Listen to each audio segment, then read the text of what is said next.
नमस्कार, देवभूमि के दंगल में आप सभी का स्वागत है। मैं हूं आपके साथ गरिमा। आज बात करेंगे, जब रोजगार बढ़ा तो बेरोजगार क्यों खड़ा।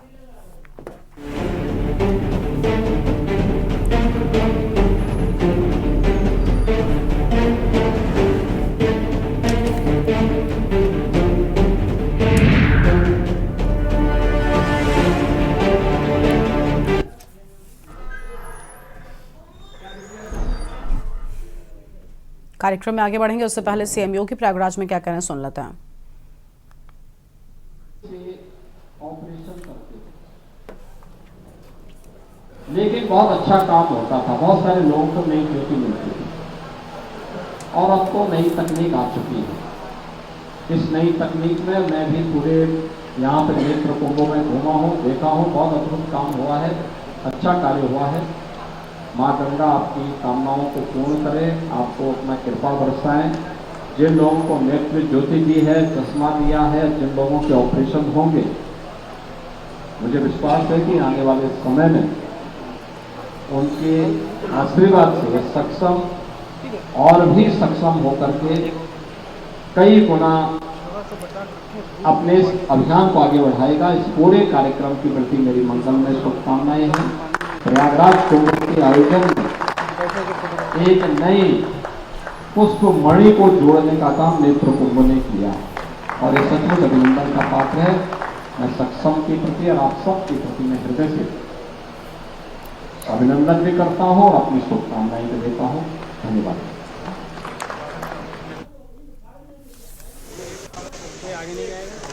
हमें स्वागत के लिए सर्वग्राम श्री से कहूंगा कि सामने से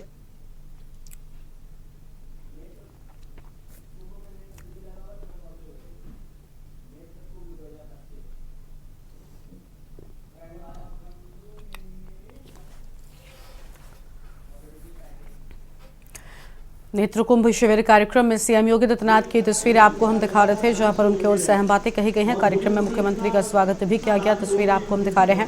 प्रयागराज में नेत्र शिविर भी लगाया गया था।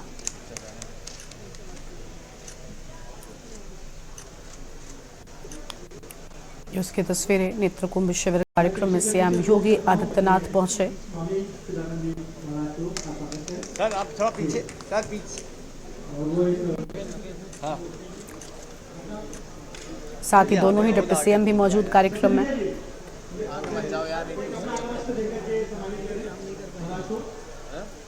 माननीय डिप्टी सीएम साहब को, श्री केशव साहब जी को मैं अनुरोध करता हूँ कि सभी माननीय अरे हो गई अब हो गया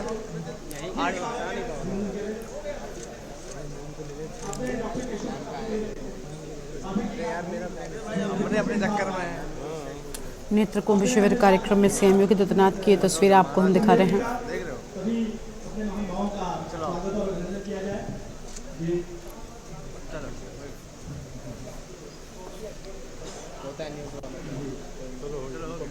और हमारे बीच में यहाँ पर हमारे सारे आयोजन समिति के लोग हैं, मैं उन सभी की तरफ से आपका स्वागत और अभिनंदन करता हूँ। आपने अपना हम लोग दिया, इसके लिए तो नेत्र कुंभ शिविर कार्यक्रम पहुंचे सीएम योगी आदित्यनाथ की तस्वीर आपको हम दिखा रहे थे। अब वापस से रुक करते हैं देवभूमि के दंगल की ओर। उत्तराखंड में पिछले 24 सालों में उद्योगों को स्थापित करने की रफ्तार 6 गुना बढ़ने की बात कही जा रही है। आर्थिक सर्वेक्षण रिपोर्ट 2024 से 25 की माने तो राज्य के विकास और जीडीपी में विनिर्माण क्षेत्र का 48% का योगदान है।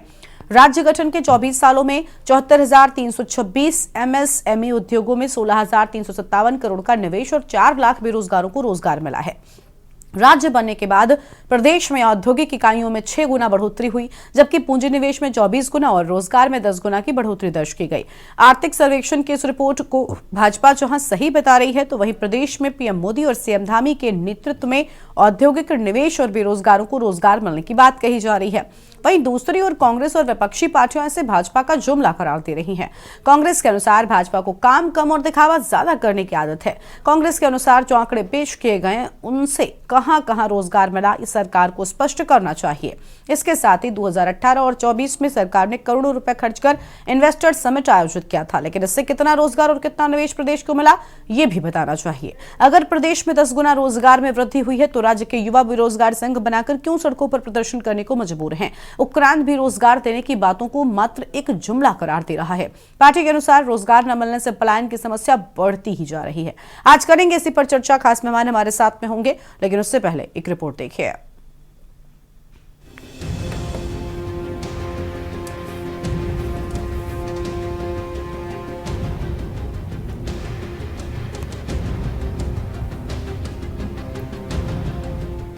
उत्तराखंड में औद्योगिक निवेश को बढ़ावा देने के लिए प्रदेश सरकार ने सिंगल विंडो सिस्टम लागू किया है। वर्ष 2016-17 से दिसंबर 2024 तक 9 सालों में उत्तराखंड में सिंगल विंडो सिस्टम के माध्यम से 12,380 उद्योगों को मंजूरी मिली। इन उद्योगों से करीब 13,000 करोड़ का निवेश होने की बात कही जा रही है, जबकि इस निवेश से 8.80 लाख लोगों को रोजगार मिला और मिलने की उम्मीद है। राज्य की भाजपा सरकार ने पहले वर्ष 2018 और फिर 2024 में इन्वेस्टर समिट का आयोजन किया। इस समिट के आयोजन में करोड़ों रुपए खर्च किए गए, लेकिन इसके बाद कितने इन्वेस्टर राज्य में आए वो स्पष्ट नहीं है। कांग्रेस इस पर भी सरकार को आड़े हाथों लेकर सवाल पूछ रही है कि राज्य की जनता के पैसे से बड़े बड़े सेमिनार किए गए, लेकिन फिर भी प्रदेश के युवा रोजगार की तलाश में दर दर भटक रहे हैं। हाँ, निश्चित रूप से आप देखते हैं कि कोविड के समय यहाँ पर जिस तरह से प्रवासी लौट करके घर आए और उसके बाद उनके सामने रोजगार का संकट खड़ा हो गया था, तो माननीय प्रधानमंत्री जी के दिशा निर्देश पर उस समय पर सरकार ने एक मुख्यमंत्री स्वरोजगार योजना चलाई और उस समय बजटीय प्रावधान बहुत कम था। लेकिन इस समय धामी जी ने मुख्यमंत्री स्वरोजगार योजना में बजटीय प्रावधान बढ़ करके लोगों को स्वरोजगार से जोड़ने का काम किया और जो लघु उद्योग लगाना चाहते हैं, माइक्रो यूनिट लगाना चाहते हैं, उनके लिए राज्य सरकार ने उसकी पॉलिसी को सरल बना करके उनके लिए स्वरोजगार के अवसर खोले हैं, बैंकों को निर्देश दिए हैं। तो बहुआयामी स्वरोजगार की योजनाएं इस राज्य के अंदर माननीय पुष्कर सिंह धामी जी की सरकार ने शुरू की है और निश्चित रूप से उससे पलायन पर ब्रेक लगेगा। इतना जानना चाहती हूँ कि आज जो बेरोजगार पंजीकरण ऑफिस है उसमें ही अगर जो पंजीकृत बेरोजगार हैं उनकी संख्या 10 लाख है और ये बात 2023 की है। आज तो वो भी बढ़ गए होंगे। तो अगर इतना रोजगार सरकार दे रही है, इतना इस प्रदेश में निवेश आ रहा है, तो फिर ये बेरोजगारों की संख्या क्यों बढ़ी है? बेरोजगार सड़कों पर क्यों हैं? बेरोजगार कई महीनों से संघर्षरत हैं रोजगार के लिए, वो सड़कों पर क्यों हैं बेरोजगार संघ बना करके? तो मुझे लगता है सरकार को ये बताना पड़ेगा कि आखिर ये रोजगार का जो सृजन है वो कहाँ हो रहा है। अब सरकार का डेटा अगर इस पे बेस्ड है कि मैंने एक चाय की टपरी लगाई है, उस चाय की टपरी में अगर एक व्यक्ति को मैंने जो है काम पे रखा हुआ है, तो सरकार अगर इसको भी अपने रोजगार में गिन रही है, तो मुझे लगता है फिर इस जो है सरकार का कुछ कहा नहीं जा सकता। आर्थिक सर्वेक्षण रिपोर्ट के अनुसार मैदानी इलाकों में ज्यादा उद्योग लगे हैं। ऐसे में कहीं न कहीं पर्वतीय राज्य की अवधारणा के अनुरूप पूरे प्रदेश में विकास नहीं हुआ है और पलायन आज भी राज्य की गंभीर समस्याओं में से एक है। पर्वतीय इलाकों में मूलभूत सुविधाओं के अभाव में उद्योग के साथ ही प्रदेश के बेरोजगार देहरादून या हल्द्वानी की ओर ज्यादा पलायन कर रहे हैं। प्रदेश का औद्योगिक विकास मैदानी जिलों तक सीमित रहा है। प्रदेश सरकार पर्वतीय क्षेत्र में उद्यान और कृषि आधारित उद्योगों को प्रोत्साहित करने की बात कह रही है। सरकार जो कह रही कि 10 गुना हमने रोजगार दिया है, अगर सरकार रोजगार देती आज मैं सड़कों पे नहीं घूमता। और जो हमारे माँ बापों ने हमको पढ़ाया लिखाया, आज हमारे से सब लोगों को रोजगार दिया गया और हम कर्ज में डूब रहे हैं। कोई रोजगार नजर नहीं आ रहा है। हम दर्द बदर की ठोकरें खा रहे हैं और हम सरकार के खिलाफ बोलते रहेंगे जब तक हमको रोजगार ना मिले और हमारी मांगे पूरी ना हो। जो हमारी समस्याएं होती, मूलभूत समस्या इंसान के खाना पीना होता है, तो रोजगार से नहीं है। और स्वास्थ्य होता है तो अगर हमारा स्वास्थ्य भी बिगड़ जाएगा, सरकार 1 रुपये देने वाले नहीं है। हमारे किसी भी प्रकार की सरकार हमारे लायक नहीं है, गरीबों के लिए नहीं है, अन्य लोगों की होगी सरकार जो रोजगार देगी है। और जो सरकार कह रहे हैं कि राज्य में 10 गुना रोजगार बढ़ाया है, तो ये तो सरकार के लोग ही जान सकते हैं कि उन्होंने किस सेक्टर में बढ़ाया, किस क्षेत्र में बढ़ाया है। हम निश्चित हम पहाड़ के लोग हैं और हम जो देख रहे हैं कि सरकार के द्वारा लगातार ही पहाड़ में जो लोग दादा से पिताजी से लेकर के 60, 70, 80 सालों से जिन लोगों ने रोड के किनारे अपने ढाबे, चाय बेचने का काम, मैगी बेचने का काम, यात्रियों को खाना खिलाने का काम किया है, इतने वो वर्षों से यात्रा रूटों पे उन्होंने लोगों की सेवाएं की है, यात्रियों की, उन लोगों को बुलडोजर और जेसीबी लगा के उनके ढाबों को, उनके होटलों को तोड़ने का काम किया है। अगर सरकार इसको रोजगार बढ़ाने के उसमें नाम पे अगर देखती है तो निश्चित ही ये हमारे पहाड़ के लोगों के साथ इन्होंने कुठाराघात किया है। सरकार ने अपने लोगों का, अपने चहेतों का, अपने बाल बच्चों का, अपने चाहने वालों का, पार्टी कार्यकर्ताओं का रोजगार बढ़ाया है तो अगर 10 गुना उसमें हो सकता है, अन्य आम लोगों के लिए तो सरकार के द्वारा कुछ नहीं किया गया। केडी रोजमर्रा के हिसाब से जनता के बीच में है, और अगर ये 10 गुना रोजगार बड़ा होता तो ये जो नूनरखेड़ा में बेरोजगार रोज धरना में बैठे हैं तो वह मची हुई है वो नहीं होती।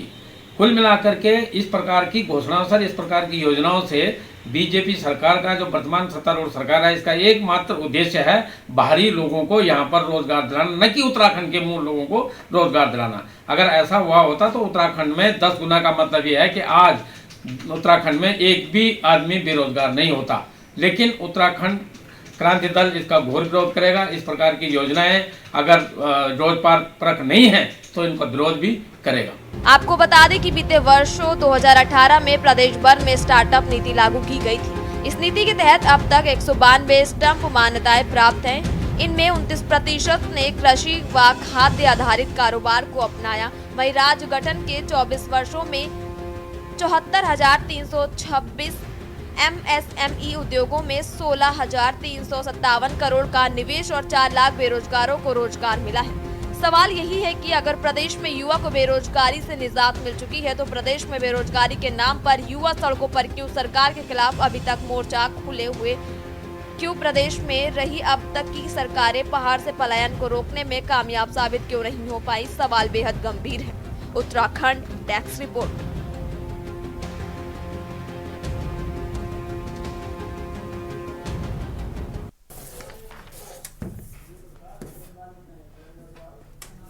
आज देवभूमि के दंगल में इसी मुद्दे पर करेंगे चर्चा। खास मेहमान हमारे साथ में जुड़ चुके हैं। प्रभा बंधूनी जी हैं, प्रदेश प्रवक्ता भारतीय जनता पार्टी की ओर से। कांग्रेस से शीशपाल सिंह बिष्ट हैं, प्रदेश प्रवक्ता। और शांति प्रसाद भट्ट जी हमारे साथ में हैं, केंद्रीय प्रवक्ता यूकेडी, राष्ट्रीय और रीजनल पार्टी। शिव प्रसाद सेमवाल साहब थोड़ी देर में जुड़ेंगे। उत्तराखंड बेरोजगार संघ की ओर से सुरेश सिंह जी हैं, प्रदेश प्रवक्ता उत्तराखंड बेरोजगार संघ की ओर से। और स्वागत सभी मेहमानों का आज के हमारे इस खास कार्यक्रम में। सबसे पहले शुरुआत प्रभा जी के साथ करेंगे। प्रभा जी, अगर इतना ही रोजगार है तो ये बेरोजगारों का आंदोलन भला क्यों हो रहा है? इन्हें वाकई कोई काम नहीं है, ये तभी आंदोलन पर बैठे हैं, वरना भला कौन यूं रोजगार के लिए आंदोलन करेगा?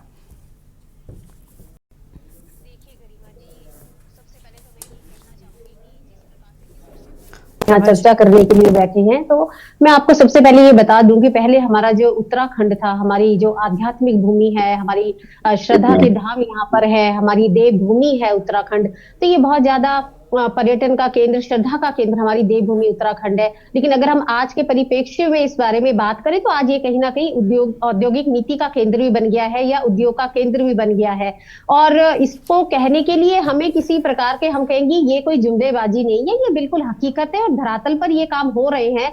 और अगर आप इसको देखना चाहेंगे तो उसके लिए आपको ज्यादा दूर जाने की जरूरत नहीं है।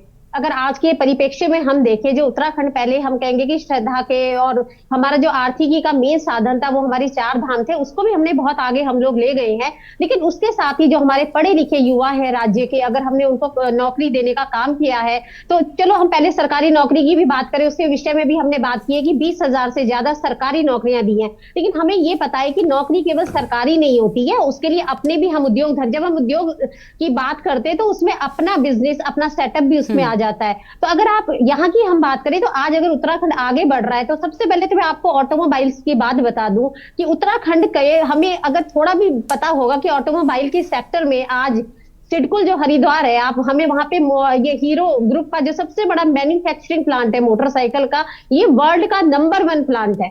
अब आप बताइए क्या वहां पर जो लोग काम कर रहे हैं वो हमारे उत्तराखंड के लोग हैं?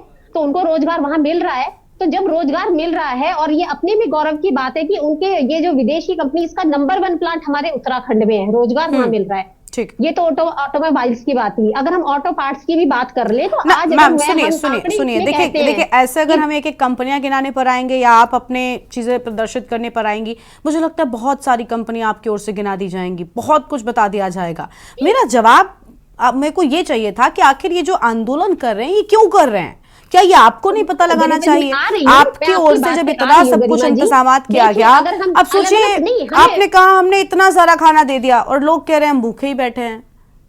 हाँ ठीक है गरिमा जी, मैं इसे पे आ रही हूँ कि जो विकास होता है एक सतत प्रक्रिया होती है। हमने कभी ये नहीं कहा है कि उत्तराखंड में अब बेरोजगारी है ही नहीं, हमने कहा है इसमें कमी आई है। कमी कैसे आती है? जब हम उसमें रोजगार में आगे आते हैं। अगर आज हमारी एमएसएमई की योजनाएं देख लीजिए तो एमएसएमई क्यों बढ़ रहा है इतना ज्यादा? आज उसमें निवेश लोग कर रहे हैं।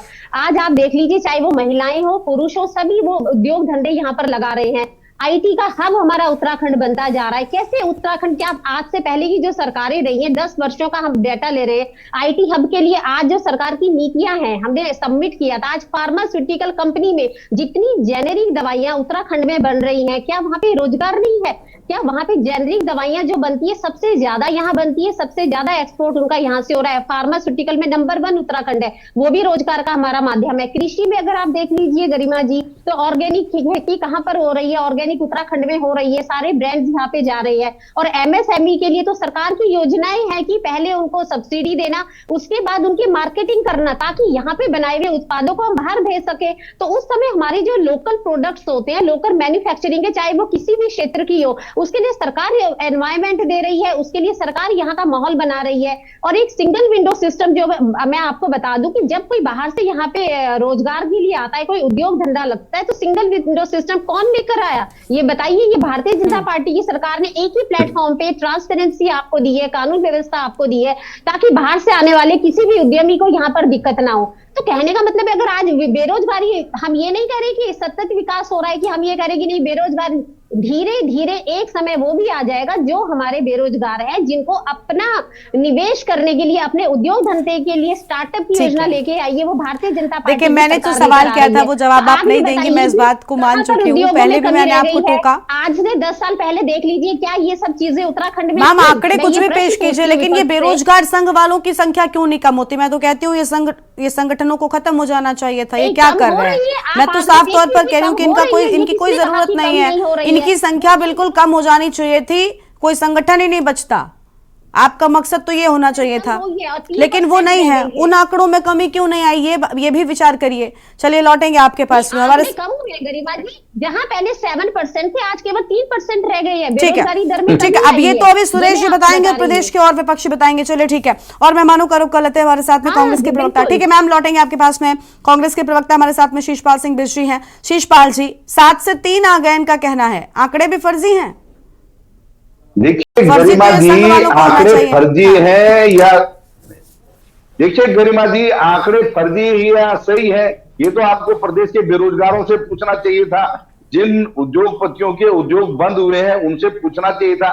ये दावे कर रहे हैं कि साहब हमने जो है औद्योगिक क्षेत्र में जो है परचम लहरा दिया है, और उधर जो सिडकुल में उद्योग लगे थे उनमें लगातार ताले लग रहे हैं। और इन्होंने ही कहा कि विकास एक सतत प्रक्रिया है। जिन फार्मास्यूटिकल कंपनियों का, जिस हीरो होंडा का इन्होंने उदाहरण दिया, पूछ लीजिए कि वो कब इस प्रदेश के अंदर आई है। और हकीकत ये है कि आज देश की जीडीपी भी गिर रही है, प्रदेश की भी गिर रही है। मैन्युफैक्चरिंग सेक्टर लगातार धराम हो गया और उद्योग पहाड़ चढ़ने में हाँप रहे हैं। ये कड़वी सच्चाई है। और ये कह रहे हैं कि साहब हमने जो है विकास की गंगा बहा दी। दावे तो ये है कि 2018 में जो इन्वेस्टर समिट इस राज्य के अंदर हुआ था, जिसका उद्घाटन देश के यशस्वी प्रधानमंत्री नरेंद्र मोदी जी ने किया था, उसमें 1.5 लाख करोड़ रुपए के इन्वेस्टमेंट का दावा किया गया। लेकिन कितना इन्वेस्टमेंट धरातल पे उतरा ये प्रदेश की जनता जानती है। और 2022 में फिर से जो इन्वेस्टर मीट हुआ, उसका उद्घाटन भी देश के यशस्वी प्रधानमंत्री मोदी जी ने किया। 3.5 लाख करोड़ रुपए के इन्वेस्टमेंट का दावा किया गया।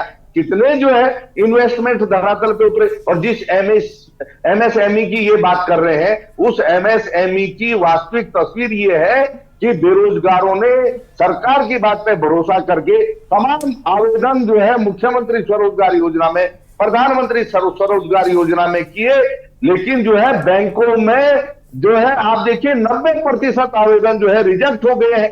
वो जूते चप्पल घिस करके जो है गए, वापस लौटने के लिए मजबूर हुए। ये इस एमएसएमई सेक्टर की हकीकत है। तो ये प्रदेश के बेरोजगारों की जो पीड़ा है उसको समझने के लिए तैयार नहीं है। अगर वास्तव में प्रदेश के बेरोजगारों को बड़ी भारी मात्रा में रोजगार मिला, जो सरकार के दावे हैं, तो बेरोजगार कार्यालय में जो पंजीकृत बेरोजगारों की संख्या है वो घटनी चाहिए थी। तो इसका मतलब है कि जो वहां पर पंजीकृत बेरोजगार है वो झूठे हैं। इसका मतलब है उसमें कोई सच्चाई नहीं है। तो कहां सरकार के जो दावे हैं वो हकीकत से मेल खा रहे हैं? दावों के दम पर आप भले ही जनता को 2 बार बरगला चुके हो, लेकिन अब जनता जागरूक हो चुकी है। हमारे प्रदेश के बेरोजगार हताश है, निर्धास है, और सरकार के जो रोजगार के कागजी दावे हैं, उद्योगों के जो कागजी दावे हैं, विकास के जो कागजी दावे हैं, वो जो है हकीकत से बिल्कुल मेल नहीं खा रहे। हकीकत ये है कि लगातार जो हम विकास के मामले में पिछड़ रहे हैं, उद्योग जो है पहाड़ चढ़ नहीं पा रहे हैं। जो इन्होंने दावे किए इन्वेस्टर मीटों में, कल ही मैं किसी डिबेट में था तो भाजपा के प्रवक्ता दावा कर रहे थे कि साहब 90% जो रुचियां है वो हरिद्वार और उधम सिंह नगर में, तो कम से कम यहीं पे लगा देते तो कहीं नए उद्योग तो अभी हमने स्थापित होते हुए देखे नहीं। भाई वो जो आपके दावे हैं, जो वो उद्योग धंधे, वो धरातल पे नजर क्यों नहीं आ रहे? आप बताए ना।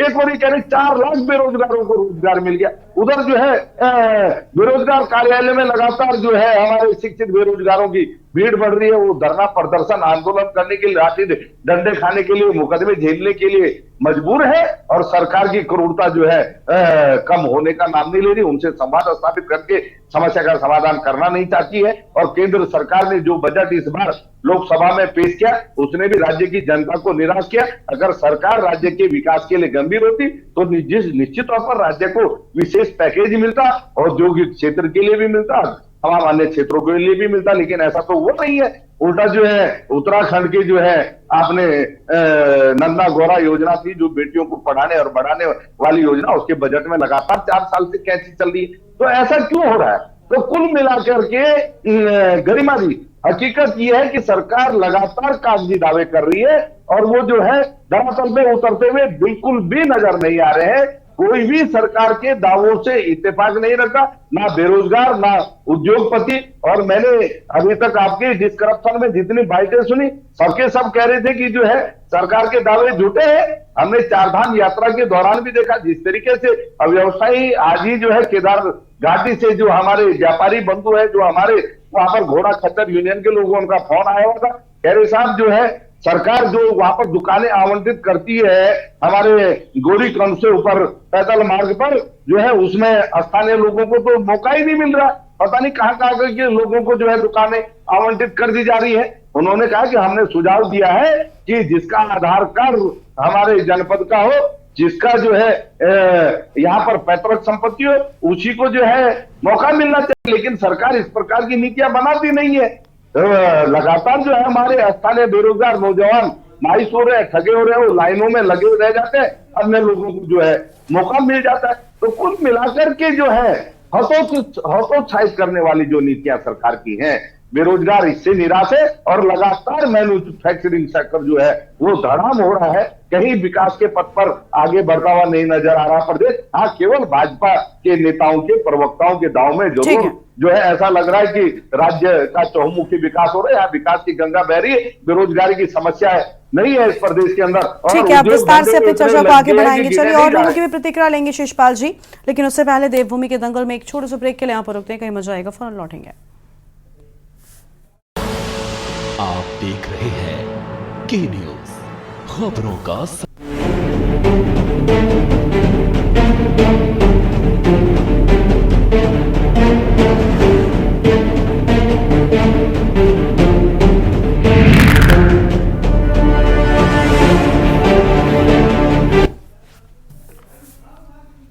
ब्रेक के बाद देवभूमि के दंगल में आप सभी का स्वागत है। हम चर्चा कर रहे हैं बेरोजगारी को लेकर। हमारे साथ में खास मेहमान लगातार बने हुए शांति प्रसाद भट्ट जी हैं, केंद्रीय प्रवक्ता उत्तराखंड क्रांति दल की ओर से। उनका रुख कर लेते हैं। शांति प्रसाद जी, ये संगठन आखिर कर क्या रहे हैं? जब 7 से 3 आंकड़ा पहुंच गया, कांग्रेस कह रही है, कांग्रेस भी वही चीज कह रही है कि ये सब सिर्फ दावे हैं, आंकड़े कुछ भी प्रस्तुत किए जा रहे हैं। और दूसरा ये कि इन्वेस्टर समिट हुए जिनमें हजारों करोड़ के एमओयू साइन हुए थे, जिनमें न जाने कितनी कंपनीज लगाने की बात हुई थी, और जिसके बाद हमने कई बार इन्वेस्टर समिट पर तो चर्चा की थी, उसके बाद भी ये हुआ कि भाई कंपनियां इसलिए नहीं लग पा रही क्योंकि उनको सही जमीन नहीं मिल पा रही है, कुछ कानून ऐसे हैं जो उनको यहाँ पर स्थापित हो पाने में दिक्कतें आ रही हैं। ये सब चीजें तो पहले भी पता थी। क्या सिर्फ दावे बहुत बड़े बड़े सरकार की ओर से, बातें बहुत बड़ी बड़ी करती गई, या वाकई कुछ किया गया रोजगार देने के लिए युवाओं को? वैसे भी रोजगार अगर देते और अगर ये समस्या दूर होती तो पलायन पर अपने आप लगाम लग जाती। देखिए गरिमा जी, ये बात समझने वाली है कि भारतीय जनता पार्टी जो जुमलेबाज झूठे आंकड़े पेश करने में नंबर 1 है। जिस राज्य के अंदर 25 साल में 6 से 7 लाख नौजवान लड़के बेरोजगारी की लाइन से हट चुके हों, 40 साल उम्र हो गई, और 12 से 13 लाख सेवा नियोजन कार्यालय में नए बेरोजगार इंतजार कर रहे हैं कि सरकार रोजगार देगी। ऐसी स्थिति में भारतीय जनता पार्टी की सच्चाई को बताने के लिए इस समय पर जहां मैं बैठा हूं, ये काफी है। मैं आईटी पार्क में पंचायती राज विभाग के बाहर धरने पे बैठा हूं। आप देख सकते हो मेरे पीछे जो बैनर लगे हुए हैं, ये उत्तराखंड के पर्वतीय क्षेत्र में एनजीओ चलाने वाले, स्वरोजगार करने वाले मूल निवासियों के अधिकार की लड़ाई में यहां लड़ रहा हूं। इनका यह कहना है कि रोजगार तो हाकम खा गया, प्रेमचंद अग्रवाल खा गया, अब हम पढ़ लिखे होकर पहाड़ों में स्वरोजगार कर रहे थे एनजीओ के माध्यम से। इसमें भी एक चंद्रेश यादव आईएएस और निधि यादव, इन दोनों ने मिलकर मानक ऐसे बना दिया कि उत्तराखंड का कोई भी स्वरोजगार करने वाला बच्चा उसमें आ नहीं रहा है। सतपाल महाराज और चंद्रेश यादव आईएएस मिलकर उत्तराखंड के मूल निवासियों के स्वरोजगार को बेचने में लगे हैं। यही कारण है कि आज हम यहाँ पर धरना देकर कह रहे हैं कि मानकों को ऐसा बनाया जाए जिससे उत्तराखंड का मूल निवासी स्वरोजगार कर सके। सोचिए, उत्तराखंड के पर्वतीय क्षेत्र में 50 लाख जिसकी जो है टर्नओवर होगा, उसको जो है एनजीओ देंगे। जिस व्यक्ति के पास 2 लाख होंगे नगद देगा, उसके बाद जितना उसको पैसा स्वीकृत होगा उसका 2% जमा करना पड़ेगा। कहने का मतलब है मानकों में सारे उत्तर प्रदेश के, हरियाणा के, बंबई के, गुजरात के लोग यहाँ पर बड़े बड़े एनजीओ के टेंडर ले रहे हैं, और यहाँ का मूल निवासी जो स्वरोजगार कर रहा था वो बेरोजगार है। उनके अधिकारों की लड़ाई आप देख सकते हो, पीछे मेरे ये धरने पे बैठे हुए लोग हैं। ये सच्चाई है भारतीय जनता पार्टी की बताने के लिए। तो गरिमा, हमारा ये कहना है कि भारतीय जनता पार्टी जो आंकड़े देती है, इनसे जरा ये पूछिए कि यदि उत्तराखंड के अंदर इनके आंकड़े 7 से 3 पहुंचाते हैं बेरोजगारी के रोजगार को, तो फिर ये बेरोजगार संघ क्यों बना हुआ है? क्यों हमारा नौजवान लड़का यहाँ पर आकर आपकी पोल खोलने के लिए जो चैनल पे बैठा है? कहने का मतलब है भारतीय जनता पार्टी झूठ, जुमले और आंकड़ों की बाजीगरी कर जनता के सामने झूठे आंकड़े पेश करते हैं। दिल्ली में बैठा एक जुमलेबाज वो झूठे आंकड़े देता है, और उत्तराखंड के मुख्यमंत्री उनका अनुसरण करते हुए पूरे उत्तराखंड की जनता की आंख में धूल झोंकने का काम करते हैं। हमारी जमीनी हकीकत यह है, पहाड़ खाली हो चुके हैं, रोजगार मिल नहीं रहा है, स्वरोजगार बाहर वालों को दिया जा रहा है। ठेकेदारी प्रथा खत्म करके इन्होंने बाहर के बड़े बड़े ठेकेदारों को काम दे दिया। जड़ी बूटियों पे रामदाव बैठ गया, खनन पे बाहर वाले बैठ गए, पानी हमारा उत्तर प्रदेश ले गया, पनबिजली परियोजनाओं में बाहर वालों के कब्जे हो गए। तो उत्तराखंड को मिल कहां से रहा है रोजगार? हाँ, इतना जरूर है कि मैंने अपने घर के बाहर अगर एक लौकी उगा दी तो इन्होंने कह दिया कि शांति प्रसाद भट्ट स्वरोजगार में भारतीय जनता पार्टी के माध्यम से करने लगा। कहने का मतलब है ये झूठ जुमले ज्यादा नहीं चलेंगे। भारतीय जनता पार्टी राजनीतिक बेईमान पार्टी है। इन्होंने उत्तराखंड के सारे संसाधन बाहर वालों को दे दिए। रोजगार देने की बजाय जो स्वरोजगार कर रहे थे उनके भी स्वरोजगार को छीनने का एक काम कर रही है। इससे बड़ा झूठ, इससे बड़ा जुमला भारतीय जनता पार्टी का नहीं हो सकता कि जब ये कहते हैं कि हमने उत्तराखंड में रोजगार, स्वरोजगार के साधन जुटाए हैं। सारी कंपनियां बाहर की हैं, जो कंपनियां ठीक थी वो बंद हो गई। कहने का मतलब है भाजपा के झूठ को जनता समझ चुकी है। आने वाले समय में इनको जरूर सबक सिखाएगी उत्तराखंड की जनता। बहरहाल उत्तराखंड की आर्थिक स्थिति बड़ी चरमराएगी। ठीक है सर, लौटेंगे आपके पास में। और मेहमान हमारे साथ में हैं शिव प्रसाद सिंहवाल जी हैं, अध्यक्ष राष्ट्रीय और रीजनल पार्टी की ओर से, और सुरेश सिंह जी। से पहले शिव प्रसाद जी को लेते हैं, उसके बाद सुरेश जी के पास में जाएंगे। शिव प्रसाद जी, रोजगार का सवाल और नया बवाल ये वैसे कोई नया नहीं है। इस समस्या से अपने आप में कई और समस्याएं भी जुड़ी हुई हैं। उत्तराखंड के साथ एक धब्बे की तरह पलायन जुड़ा हुआ है, और ये पलायन भी इसलिए होता है, अधिकतर सबसे ज्यादा संख्या में रोजगार के लिए ही युवा इस प्रदेश को छोड़कर जाते हैं। ऐसा क्यों है? इन आंकड़ों में जब कोई कमी नहीं तो ये 7 से 3 वाला आंकड़ा मैडम का क्या कहता है? इसमें ऐसा है कि रोजगार के लिए बेहतर जिंदगी की चाहत में कहीं दूसरे राज्य में या दूसरे देश में पलायन कर जाना या चले जाना, माइग्रेट कर जाना कोई गलत नहीं है, कोई बड़ी बात नहीं है। लेकिन जब हालात इतने खराब हो जाएं कि कोई जगह रहने लायक ही न रह जाए, आजीविका के साधन तो बहुत दूर की बात।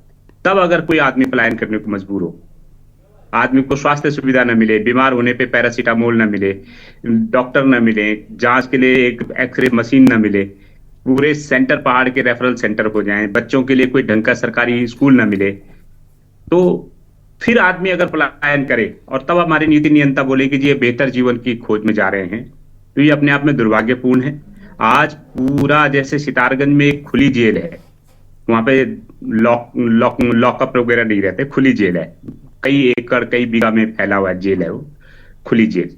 ऐसे ही पहाड़, पूरा का पूरा पहाड़ आज की डेट में खुली जेल में तब्दील हो गया है। सश्रम कारावास, आजीवन सश्रम कारावास की सजा व्यक्ति को पैदा होते ही मिल जाती है। वहां पे आजीविका इतनी कठिन हो चुकी है, अगर कमरे के अंदर रहते हैं तो भूकंप ना आ जाए, नदी नाले का वो खाले के किनारे हैं तो आपदा ना आ जाए, बाहर चले गए तो कहीं बाघ ना आ जाए, गुलदार ना आ जाए। हमारी सरकारों का आम आदमी से जो कनेक्शन है वो पूरी तरीके से कट गया है। हम बाघ बचाओ वर्ष मनाते हैं, गुलदारों के बनने पे जो है जश्न मनाते हैं, दूसरे राज्यों से दूसरे देशों से चीते और कूनों और पता नहीं क्या क्या ला करके जो है यहाँ पाल रहे हैं, लेकिन हमारे यहाँ पे कितने एरिया में कितने बाघ होने चाहिए, कितने गुलदार होने चाहिए, या अगर आबादी क्षेत्र में आ रहे हैं तो उन फॉरेस्ट ऑफिसर्स के खिलाफ क्या जिम्मेदारी तय होनी चाहिए, इसके लिए कोई बात नहीं करता। और अगर लोग पलायन कर रहे हैं, आप देखा होगा कि देहरादून में क्यों इतने सारे लोगों ने 100-100 गज 50-50 गज में मकान लेने शुरू कर दिए, इसीलिए कि भाई पहाड़ रहने लायक ही नहीं बचे। एक आपदा आती है और सरकार के पास पुनर्वास की कोई साधन ही नहीं है। जो छोटी मोटी पहाड़ियां भी थी, सरकार ने वहां पे गैर जिम्मेदारी से सुरंग करके विस्फोट करके जो है पूरे के पूरे सिस्टम तबाह कर दिए। जोशीमठ जैसे जनता विरोध करती है तो मुकदमे डाल दिए जाते हैं। रोजगार देने की तो बात ही बहुत दूर है। दूसरी बड़ी बात यह है कि जहां तक रोजगार की बात है, आप ये लगा लीजिए कि यहाँ पर कितनी आउटसोर्सिंग एजेंसी है। जो अधिशासी अभियंता बन जा रहा है वो 5,000 रुपए में एक प्लेसमेंट एजेंसी डाल दे रहा है और अपने लोगों को पता नहीं कहां से लाके यहाँ पे जॉब दे रहा है। तो आप ये बताइए, जहां आदमी के पास कुछ बचेगा ही नहीं रोजगार का कोई साधन, और जो छोटे मोटे रोजगार के साधन होंगे वहां पर भी जो है दूसरे लोग कब्जा कर लेंगे। तो उत्तराखंड के लोग जो अभी एक पिछड़ा राज्य है, एक विशेष श्रेणी का राज्य का दर्जा इसे प्राप्त है, देश के जो अधिसंख्या जो मुख्य धारा के जो राज्य है उनके साथ compete नहीं कर पाता है, क्योंकि यहाँ पर कोचिंग से लेकर के और तमाम तरीके के स्कूलिंग, बेसिक स्कूल से प्राइमरी लेवल से लेकर के कोई सुविधाएं नहीं है इस तरीके के पहाड़ों में अभी तक भी। तो ऐसे लोगों ऐसे उसमें भी अगर उसके छोटी मोटी जो रोजी रोटी के अधिकार हैं वो दूसरे राज्यों से आए हुए लोग छीन लेंगे, तो अपने आप में दर्द तो होगा, दुख भी होगा, आक्रोश भी होगा। यही आक्रोश आज की डेट में सभी जगह दिख रहा है। आपने अच्छा खासा सेवा योजन कार्यालय ठप कर दिया। जो काम सेवा योजन कार्यालय का था वो आपने आउटसोर्सिंग एजेंसियों के हवाले कर दिया, उनका कोई पता ही नहीं है। इंडस्ट्रीज में 70% रोजगार देना था, उसमें आपका कोई रिकॉर्ड नहीं है। आज तक मुझे बता दे सरकार की किस कंपनी को 70% रोजगार न देने पर कोई कार्रवाई हुई हो? किसी पे नहीं हुई आज तक। 24 साल हो गए, कार्रवाई कुछ करोगे नहीं।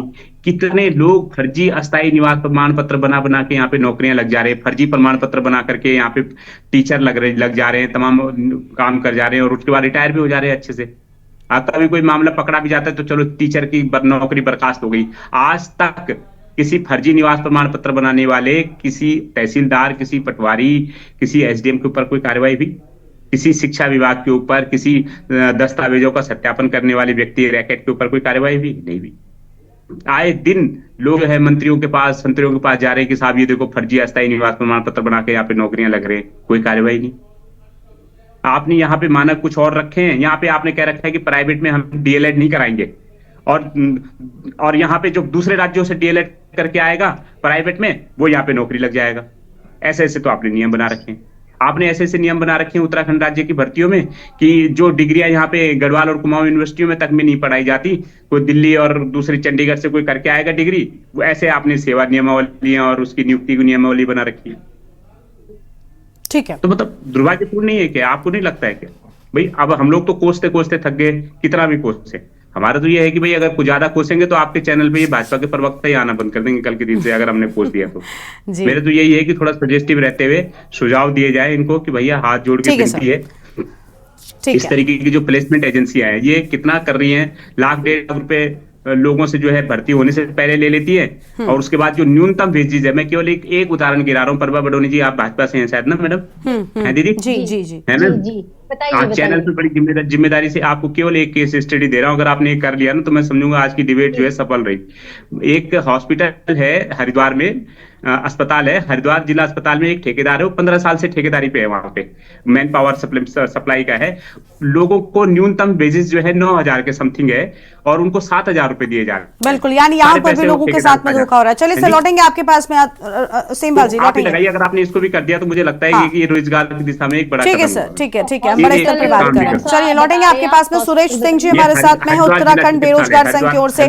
ठीक है सेमवाल जी, सप्लाई का एजेंसी है भार्गव है कोई, वहां की सीएमएस और सीएमओ से पूछ के देखिए इसको। सेमवाल जी तो सारे पैसे खा जाता है, 7,000 रुपए मात्र मिल रहे हैं। ठीक है, इस तरीके के मामले नहीं होने चाहिए, ये बिल्कुल ठीक बात है। चलिए लौटेंगे आपके पास में। सुरेश सिंह जी हमारे साथ में है, प्रदेश प्रवक्ता उत्तराखंड बेरोजगार संघ की ओर से। स्वागत सर आपका। सुरेश जी, आपके संघ में संख्या क्या बढ़ती जा रही है और क्यों बढ़ती जा रही है, ये बड़ी बात है। मेरा तो ये मानना है, मैं तो पहले ही सवाल में जवाब चाहती थी कि आखिर ये संघ बंद क्यों नहीं हो जाते, क्योंकि जब तक ये है तब तक सवाल है कि आखिर क्यों बेरोजगारी जो है वो दूर नहीं हो रही है। आंकड़ा इनका 7 से 3 पर आ गया है और आपके संख्या बल की संख्या बढ़ रही है, ऐसा क्यों? ये संगठन जो देन है गरिमा जी, ये भारतीय जनता पार्टी के भ्रष्टाचार के बाद अस्तित्व में आया। पहले भ्रष्टाचार त्रिवेंद्र सिंह रावत जी ने किया कुछ दिन, उसके बाद 1-8 महीने हमारे तीरथ सिंह रावत जी आए, फिर उसके बाद पुष्कर सिंह धामी जी ने तो पूरे भ्रष्टाचार की पूरी सीमाएं लांघ दी। इतना भ्रष्टाचार कर दिया, इतना भ्रष्टाचार कर दिया कि आने वाली उनकी 50 पीढ़ियां उस भ्रष्टाचार से पलेंगी। और ये मैं इसलिए कह रहा हूं क्योंकि आपने उत्तराखंड बेरोजगार संघ की बात करी और मैं संख्या बढ़ने की बात करी। इनके जो दावे हैं लगातार, मुख्यमंत्री जी रोजगार की बात करती हैं, अभी बडोनी जी भी रोजगार की बात कर रही थी, इन्वेस्टर समिट की बात कर रही थी।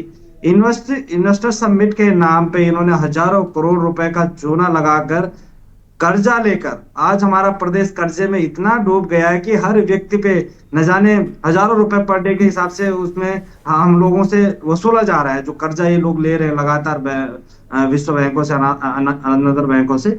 तो ये तमाम तरह के कर्जे लेकर और इन्वेस्टर समिट के नाम पर हयात जैसे 5 सितारा और 7 सितारा होटल में अयासी करके उसको चूना लगा रहे हैं प्रदेश के टैक्स के पैसे को, और इन्वेस्टर समिट के नाम पर एक भी उद्योग स्थापित नहीं कर पाया।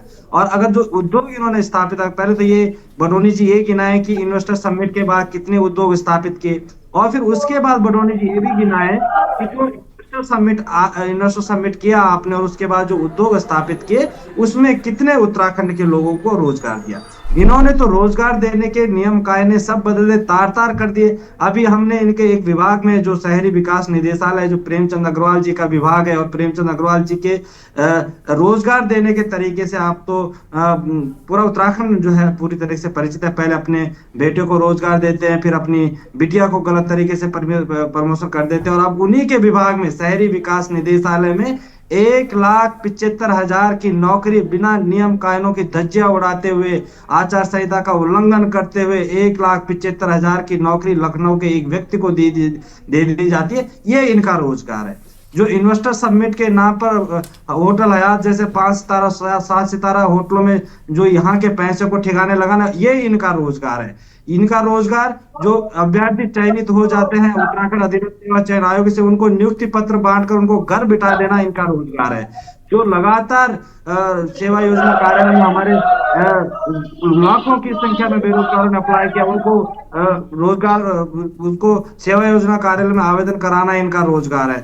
इनका रोजगार पहाड़ में, अभी इन्वेस्टर समिट की बात करते, उद्योग को लगाने की बात करते, लेकिन आप दुर्भाग्य देखिए कि जितने हमारी 4 धाम यात्रा का रूट था, इसमें हमारे पहाड़ी भाइयों ने, हमारे लोकल जो वहाँ के निवासी थे, उन्होंने अपने छोटे मोटे ढाबे कर किसी तरीके से रोजगार आजीविका का साधन जुटा रहे थे। इन लोगों ने वो अतिक्रमण के नाम पर पूरे ऋषिकेश से लेकर और पूरा बद्रीनाथ केदारनाथ तक के पूरे रूट से वो लोग उनको हटाकर बेरोजगार कर दिया।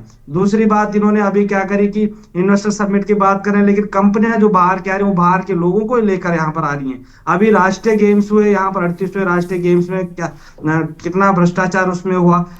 दिल्ली से कंपनियां हायर की गई उनको पूरी सुविधाएं जुटाने के लिए, और उनमें लड़के भी जो है दिल्ली से लाए। मैं एक दिन इधर देवप्रयाग से ऋषिकेश के रास्ते में चल रहा था, तो शिवपुरी जंगल में इन्होंने स्टेडियम बना दिया कबड्डी खो खो का, नदी के किनारे रेत के ढेर पे, और वहां इतना पैसा लगा रखा था इन लोगों ने, कम से कम वहां में गिनने बैठ जाऊं तो 200 से 250 होर्डिंग इन लोगों ने वहां जंगल में लगा रखी थी। नदी के किनारे इन्होंने डैमी स्टेडियम बना दिया, और जब मैंने वहां अंदर जाने की कोशिश की तो वहां मुझे रोका गया।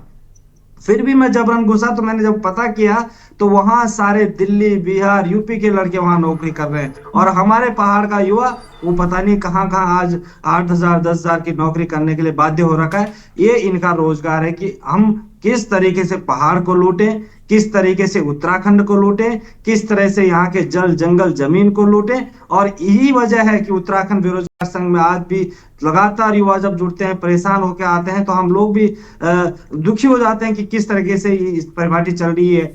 1,75,000 जैसी नौकरी इन लोगों ने ऐसे समझ रखी है जैसे इनके बाप की बपोती हो। ये लोग घर से आकर किसी को रोजगार दे रहे हो, घर से आके पैसा दे रहे हो। सरकारी खजाने को चूना लगाने के लिए प्रदेश के मुख्यमंत्री पुष्कर सिंह धामी इतने माहिर हो चुके हैं कि कोई सीमा ही नहीं है। ठीक है सर, लौटेंगे आपके पास में। प्रभा जी, आपने सुन ही लिया होगा, आपके आंकड़े कहीं और जा रहे हैं और बेरोजगार संघ के लोगों की संख्या लगातार बढ़ना अपने आप में बहुत कुछ कहता है। मैडम, इन्वेस्टर समिट पर सवाल बहुत सारे विपक्ष ने उठाए थे, लेकिन इन्वेस्टर समिट से फायदा अब तक होता हुआ नजर नहीं आ रहा, और विपक्ष का ये भी कहना है कि साफ साफ बताइए कि इन्वेस्टर समिट से कितना फायदा हुआ। ये जो बड़े बड़े दावे आपकी ओर से आंकड़े पेश किए जा रहे हैं, इनको भी दिखाइए कि आखिर कहां पर लोगों को रोजगार मिला। वो करने में सरकार चूक क्यों रही है? देखिए गरिमा जी, सबसे पहले तो मैं कांग्रेस के जो प्रवक्ता मेरे बड़े भाई बैठे हुए उन्हें बड़े ध्यान से सुन रही थी। मुझे बहुत हंसी भी उनको देख के आ रही थी, जिस प्रकार वो हमसे आंकड़े मांग रहे थे। मैं इनसे ये पूछना चाहती हूँ कि आप उत्तराखंड में तो विकास हो रहा है, तभी ये इन्वेस्टर समिट भी तभी होगा ना जब यहाँ पर कुछ हमें लगेगा। नहीं मैडम, ये जवाब नहीं है, मेरे सवाल का ये जवाब नहीं है। इंफ्रास्ट्रक्चर बनाया है तो तभी हम इन्वेस्टर समिट कराना है। मेरे सवाल का ये जवाब नहीं है कि कांग्रेस प्रवक्ता को क्यों ये नहीं पूछना चाहिए। आपको मैं ये बता दूं गरिमा जी, क्योंकि कांग्रेस को तो ये ना, प्रभा जी पहले सुनिए, भाजपा पे ये सवाल प्रभा जी आज हमारी अब ये नहीं, अगर हम आंकड़े देते हैं तो इनको आंकड़ों से परेशानी हो प्रभा जी पहले सुनिए मैडम। रोजगार संघ है और हमने ये नहीं कहा कि सतत प्रक्रिया है, रोजगार मिल रहा है, उनका आपका प्रश्न। अच्छा प्रभा जी आवाज मिल रही है आपको? आवाज मिल रही है क्या? तो उसमें उत्तराखंड जो हमारे युवा है उनके लिए आरक्षण होना चाहिए। वो प्रभा जी आप तक आवाज पहुंच रही है? मैडम आप तक आवाज पहुंच रही है क्या? मैडम पहले सुना करिए, अगर बीच में टोका जा रहा है तो पहले उसको सुनिए। आपने कहा कि कांग्रेस के प्रवक्ता को हंसी आ रही थी, कांग्रेस के प्रवक्ता पूछ रहे हैं कि इन्वेस्टर समिट से क्या फायदा हुआ। आपने कहा कि नहीं बहुत फायदा हुआ, तभी तो इन्वेस्टर समिट हुआ। मैडम, इन्वेस्टर समिट में जनता का कड़ी मेहनत का पैसा लगा है, सरकार का पैसा लगा जो जनता देती है टैक्स के माध्यम से।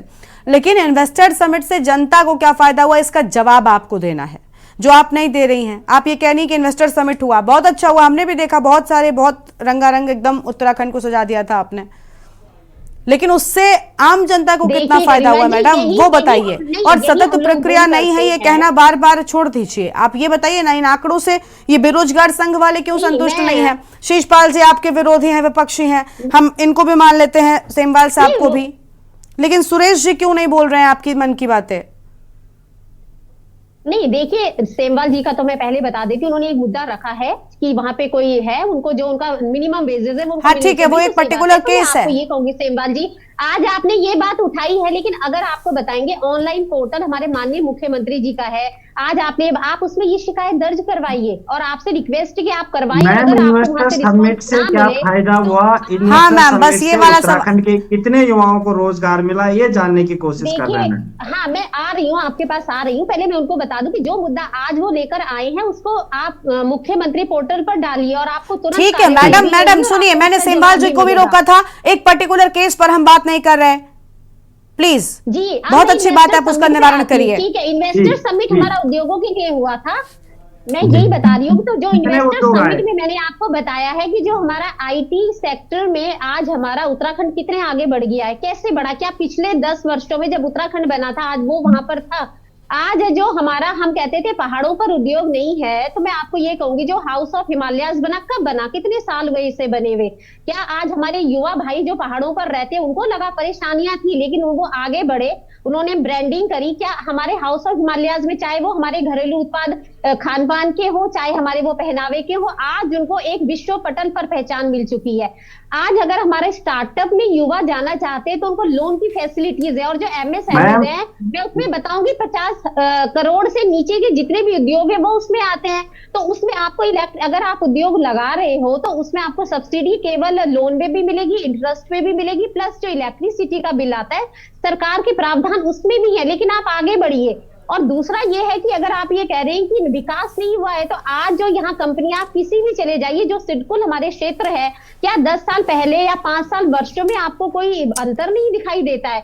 और बार बार लेकिन मैडम आपने जब ये कहा था कि प्रदेश से हम पलायन को रोकेंगे, आपने जब ये बड़े बड़े दावे किए थे और ये खूब चीजें आपने जनता के बीच में कही थी, तब आपने ये क्यों नहीं कहा था कि सतत प्रक्रिया है? आज बदल जाता है, यही ठीक नहीं होता ना? जनता से वादा करते वक्त कुछ और बातें होती हैं। मैं आपको सुरेश जी यही प्रभा जी ठीक है, प्रभा जी ठीक है, शुक्रिया आपका। बाकी सभी मेहमानों का भी शुक्रिया। वक्त की कमी के चलते हमें चर्चा को यहीं पर रोकना पड़ रहा है। शुक्रिया आप सभी का। उम्मीद है कि जल्द ही बेरोजगारी की समस्या प्रदेश से दूर की जाएगी।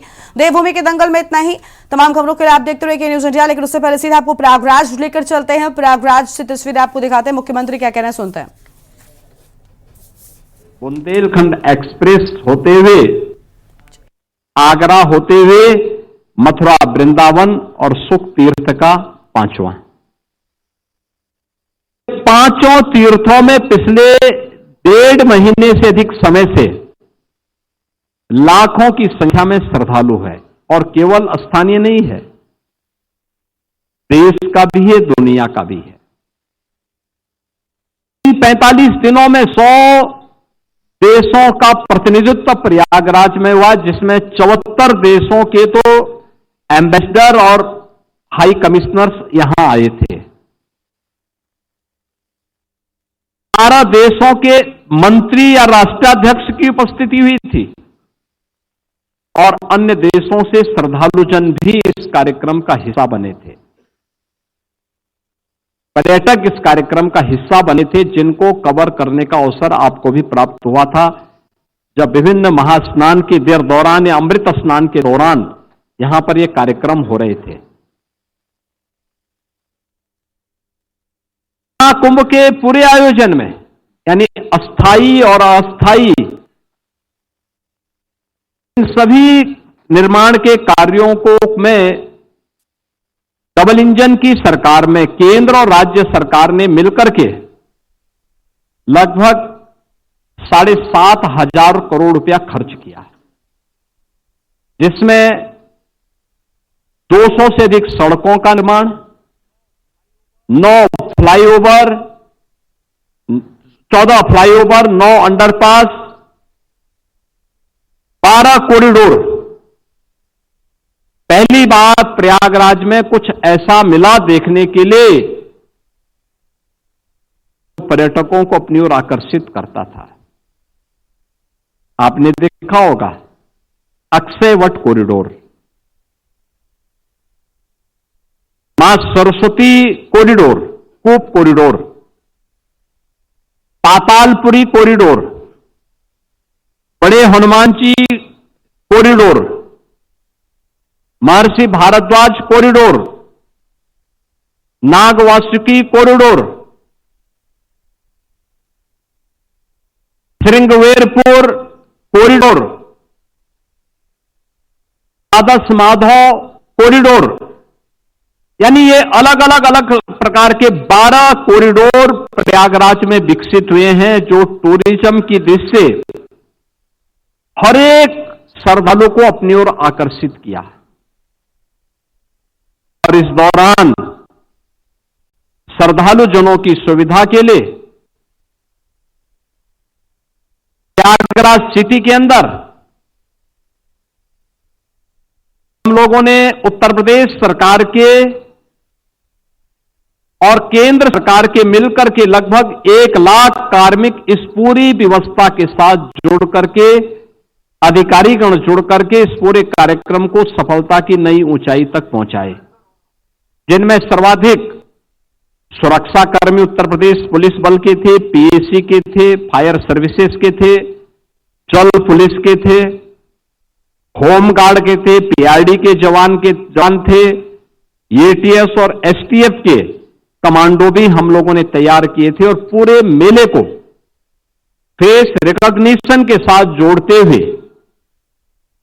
लगभग 3000 सीसीटीवी कैमरे के साथ एआई टूल के साथ जोड़ते हुए एक एक व्यक्ति की आने की सूचना और उसके चेहरे की पहचान के साथ साथ डुबकी कितने लोग लगाए हैं उन सब की काउंटिंग की भी व्यवस्था उसके माध्यम से हो रही थी